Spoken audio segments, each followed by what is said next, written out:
நமது பண்ணையில் கடினமாக உழைத்துக் கொண்டிருக்கும் அன்பு பச்சை கிளியை பத்திரமாக பார்த்துக் கொள்ளவும்.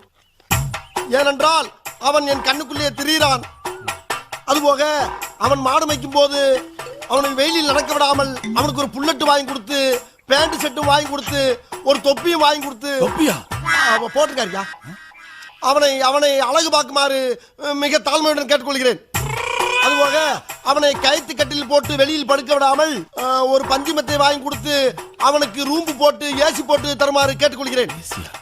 இவ்வளவும் போக ஒரு முக்கிய குறிப்பு, நமது குடும்பத்துக்காக கடினமாக உழைத்துக் கொண்டிருக்கும் அந்த ஒப்பற்ற ஜீவனை நாம் பத்திரமாக பார்த்துக் கொள்ள வேண்டும்.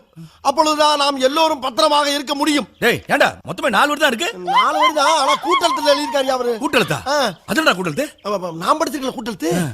அந்த டீச்சர்ட்ட அப்படிதான் எழுதிருப்பாங்க. கேளுங்க. என்ன அப்படி பாக்குறீங்க?